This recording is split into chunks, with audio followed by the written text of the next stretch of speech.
آپ قرآن میں سینکڑوں واقعات پڑھ سکتے ہیں جس میں قرآن نے کہا ہے کہ اگر کسی کو عروج ملا ہے تو وہ توحید کی بنا پر، اور اگر کسی کو زوال ملا ہے تو وہ بھی کس کی بنا پر؟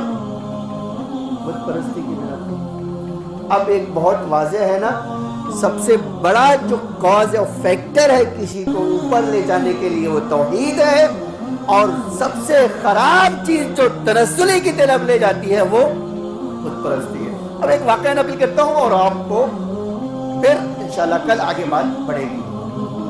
دیکھیے، اسی لیے ہدایت جو ہے نا، ہدایت کا مقولہ جو ہے، جس طرح آج انسانوں کو گمراہی کے لیے لاکھوں عوامل بتائے جا سکتے ہیں، لاکھوں سبب بتائے جا سکتے ہیں، اسی طرح اللہ تعالیٰ نے جو ہے ہدایت کے لیے بہت سارے اسباب رکھے ہیں، لیکن اس کا محور امام معصوم کو، اور امام معصوم اس تار سے، مکڑی کے جال سے بھی باریک تار کو علم رکھتا ہے جس سے کسی انسان کو ہدایت کی طرف لا سکے۔ یہ بہت عجیب چیز ہے، اور یاد رکھیں آج اگر میں اور آپ ہدایت پر باقی ہیں تو یقین جان لیجئے، 110% یقین سے میں کہہ رہا ہوں، امام زمانہ علیہ السلام کہیں نہ کہیں کھینچ رہے ہیں۔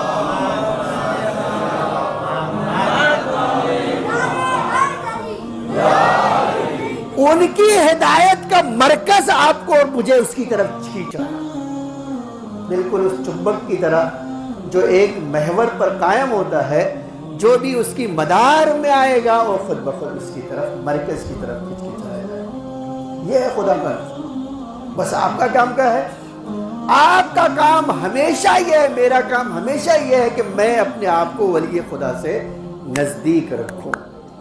اور دوسری چیز جو ہے، اب اس پہ کل ڈسکشن ہوگا کہ دوسری چیز کیا ہے جو مجھے ہمیشہ ہدایت کے مرکز سے نزدیک رکھے۔ ٹھیک ہے، اب یہ واقعہ سن لیجئے تاکہ آپ دیکھیں کہ خدا ملتا کیسے ہے۔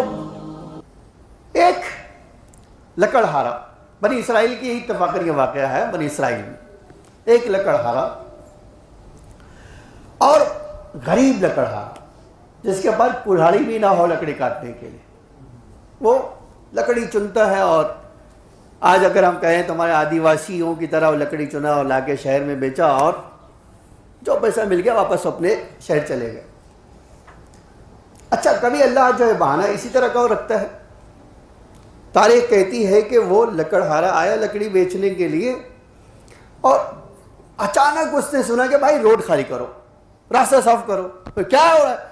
بادشاہ سلامت اپنے خاندان کے ساتھ گزر رہے ہیں۔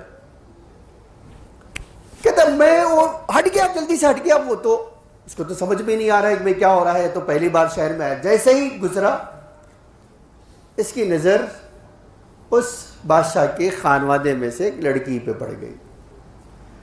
کتنا متاثر ہوا مجھے نہیں پتا، تاریخ کہتی ہے کہ وہ بے ہوش ہو کے گر پڑا۔ اب جب ہوش آیا تو پھر ویسے ہی چٹیل میدان ہے، راستہ صاف ہے، کوئی کچھ نہیں، اب کیا کرے؟ یہ اٹھ کے گیا پھر سے جنگل میں، اور بس اس کو ایک ہی چیز جو ہے پورا ذہن، پورے وجود پہ چھا گئی ہے کہ بھائی اچھا اب بیٹھے جنگل میں پہنچ گئے تو سوچ رہے ہیں، اور کوئی سبب جب مجبوری اپنی ناتوانی کا احساس ہوتا ہے تو رو رہے ہیں کہ اتنے میں کسی عالم کا گزر ہوا۔ عالم سے کیا بات ہے؟ اس نے کہا کہ بھائی بات اس طرح کی ہے کہ یہ ایک مسئلہ پیش آ گیا، اور یہ میرے راستے مجھے سمجھ میں نہیں آتا میں کیا کروں۔ کہتے تم کیا کرنا چاہتے ہو؟ کہتے اب میرے پاس کوئی راستہ ہی نہیں چاہتا، میں تو مجبور نظر آتا ہوں، میں ہاتھ بندھے ہوئے کچھ نہیں کر سکتا ہوں، اور ایک مصیبت ہے، یا آپ کہہ سکتے ہیں ایک بے بسی ہے، دل میں کڑ رہا ہوں لیکن کچھ کر نہیں سکتا ہوں۔ تو اس عالم نے کہا میں ایک راستہ تمہیں بتا دیتا ہوں۔ کہتے کیا راستہ بتایا؟ کہا راستہ یہ ہے، جس کے پاس کچھ نہ ہو اس کے پاس خدا ہے۔ کچھ نہیں کر سکتے ہو تو کم سے کم خدا کی طرف چلے جاؤ۔ اس نے کہا وہ کیا کرنا پڑے گا مجھے خدا کی طرف جانے کے لیے؟ تو اس عالم نے کہا کہ دیکھو اس کے پاس خدا کے لیے جانے کے لیے بڑا سمپل راستہ ہے۔ تو کیا راستہ ہے؟ کہتا اب تک بھاگتے رہے ہو، اس کے در پہ سر ٹکا دو. اب تک دور بھاگتے رہو تو کم سے کم ہی کام کرو, آپ اس کے سر پہ سر جھکا دو. کہ سر جھکانے سے کیا ہوگا؟ کہتے سر جھکانے سے یہ ہوگا کہ اگر تم نے اپنی خواہشات خدا کو دے دی, جو تم چاہتے ہو وہ اللہ کر دے گا. تمہارے بڑا آسان ہے. اب تو تمہاری رسائی نہیں ہے نا وہاں پر, تمہیں طاقت نہیں, پاور نہیں خود. تو ایک کام کرو, اپنے آپ کو ایسے پاور سے جوڑ لو کہ جیسے ہی تم اپنی خواہش اس کو دو گے وہ تمہیں اپنا پاور دے دے گا, اور جب پاور دے دے گا تو ہر چیز تمہارے سامنے سر جھکا لے گی. کرو گے؟ اس نے کہا اتنا ہی آسان ہے. کہا یہ اتنا ہی آسان ہے. کہا کیا کروں؟ کہا بس لگ جاؤ. کہ کیا کرنا ہے؟ کہا ایک کٹیا بنا لو اور میں تمہیں بتاتا ہوں عبادت کا طریقہ, یہ ذکر پڑھنا ہے خالی تمہیں. اس نے شروع کر دیا. اب جو بھی طریقہ بنی اسرائیل میں رہا ہو عبادت کا وہ شروع کر دیا. اب اللہ کا کام یہ ہے, یہ حدیث کا جملہ ہے, اور آپ یہ جو قرآن بھی یہی کہتا ہے کہ بس تمہارا کام کیا ہے, اللہ نے جو تمہارے لیے ٹارگیٹ دیا ہے اس پہ چلے جاؤ. بقیہ کام اللہ کا ہے, تمہارا کام نہیں ہے. واقعی یہ سچ بات ہے. ایک بار اپنے آپ کو ولی خدا کے حوالے کر دو, بقیہ کام ولی خدا کا ہے, وہ کر لیں. آپ کا کام, میرا کام یہی ہے. آج آپ ہم سنتے رہتے, یہ محرم خود اس بات کی گواہ ہے. اور جب تک یہ عمر سعد کے لشکر میں تھا متوالد تھی, بے چین, اضطراب. ادھر حسین کے قدموں میں آیا کہ امام کے قدموں میں آیا کہ اب تمہارا کام نہیں, یہ سارا حسین کا کام. یہ ایک مثال نہیں ہے, یہ ایک حقیقت, ریالٹی ہے, ایک سچائی ہے. آج بھی آپ کے لیے سچائی ہے.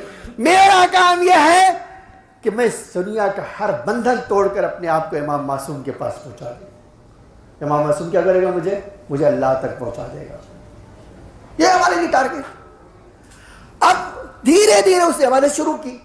اللہ کام کہتا ہے کہ تم اندھیرے میں رہو گے, میں تمہارا ذکر اتنا بڑھا دوں گا کہ ہر مخلوق کی زبان پر تمہارا نام ہوگا.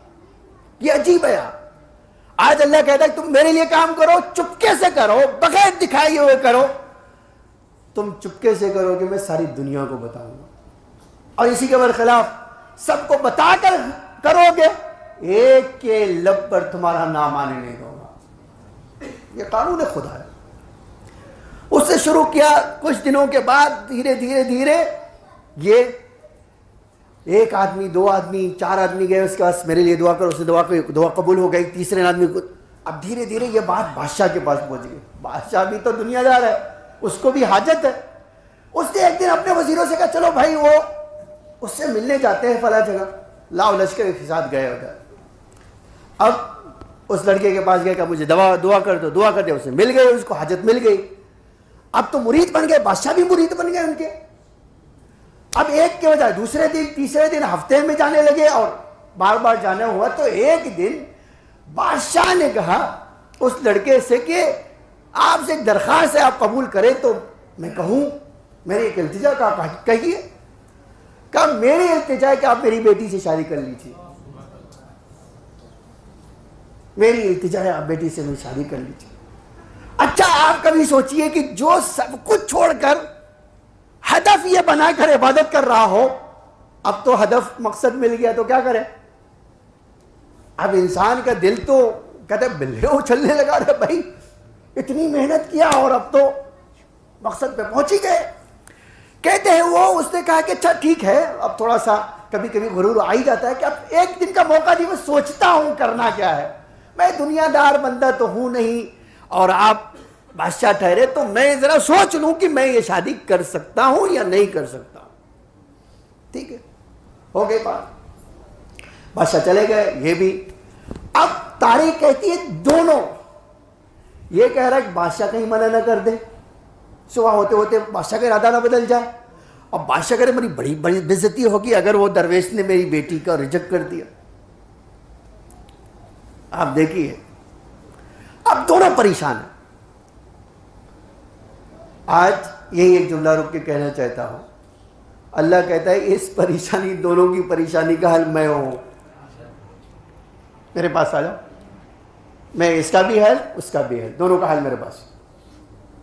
تاریخ کہتی ہے کہ وہ صبح ہوئی تو جلدی سے اپنا, بادشاہ نے کہا بھائی جلدی سے پتہ کر کے آؤ کہ وہ کیا کہتے ہیں, ان کا جواب کیا ہے. گیا، ہاں آپ کا کیا جواب ہے؟ بادشاہ نے پوچھوایا ہے. کہا جا کے بادشاہ سے کہہ دو مجھے منظور ہے. دیکھیے انسان کی فطرت انسان کو آسان سے سمجھ نہیں سکتا ہے، تو مجھے منظور ہے. ٹھیک ہے، اب جا کے پیغام پہنچ گیا بھائی انہوں نے قبول کر لیا ہے، شادی کے لیے وہ تیار ہے. تو بادشاہ نے کہا دیکھیے اب شادی تو بادشاہ کی بیٹی کی ہے نا، وہ آپ تو درویشوں والے کپڑے میں آ نہیں سکتے ہو، تو یہ درویشی چھوڑ کر اب آپ کو بادشاہ کی بیٹی کے لائق بننا ہوگا. تو کیا کروں؟ کہا آپ کو کچھ نہیں کرنا، ہم آپ کے لیے محل بنوا دیں، آپ کے کپڑے نہائیے دھوئیے اور یہ کیجیے وہ کیجیے. ٹھیک سب کریں گے. اب سمیٹ دوں میں بات میری جلدی سے کہ تیار ہو گئے، بارات آنے کے لیے تیار، گھوڑے پہ بیٹھ گئے دولہے میاں. چلے، اللہ کو ہدایت کرنا ہوتی ہے تو ایسے کرتا ہے کسی کو. چلے، راستے میں کسی نے پوچھا کہ کیسے وہاں تک پہنچ گئے؟ یہ بھی تو سوال ہے نا بھائی، کیسے پہنچتی؟ تم ایک لکڑ ہارے، نہ صورت نہ شکل، نہ پڑھے لکھے ہو نہ کسی قابل ہو، تو پہنچے کیسے وہاں؟ تو کہا جو ہے، اب میں مثال دیتا ہوں، میں کہتا ہوں کہ اس نے کہا ہوگا لیکن یہ تاریخ میں نہیں ملتا ہے. اللہ مہربان. آپ دیکھیے یہ مثال خالی نہیں ہے، ایک حقیقت ہے. انسان چاہے جتنا پڑھا لکھا بن جائے خدا کے سامنے تو زیرو ہی ہے. ٹھیک ہے، اب جب کسی نے پوچھا کہ بھائی آپ کیسے پہنچ گئے وہاں، تو کہا اس خدا نے پہنچا دیا. کہ کیسے پہنچا دیا؟ کہا اس نے میری عبادتوں کا صلہ یہ دیا کہ ہر چیز کو میرے سامنے جھکا دیا. خدا نے ہر چیز کو میرے سامنے سے جھکا. کہا اب آپ کیا کرنے جا رہے ہیں؟ آپ کیا کرنے جا رہے ہیں؟ اللہ نے تو ہر چیز آپ کے سامنے سے جھکا دی تھی، آپ کیا کرنے جا رہے ہیں؟ ایک بار اس نے سوال کیا، کسی نے ایک وقت آپ کیا کرنے جا رہے ہیں؟ کہ میں اس خدا کو چھوڑ کے سب کچھ لینے جا رہا ہوں. تو کہا ہمارا جب کچھ نہیں تھا تو خدا نے سب کچھ دلا دیا، اب خدا کو چھوڑ کے تمہیں کوئی چیز مل سکتی ہے؟ یہ سوال کیا اس نے، وہ کپڑا اتار کے پھینکا.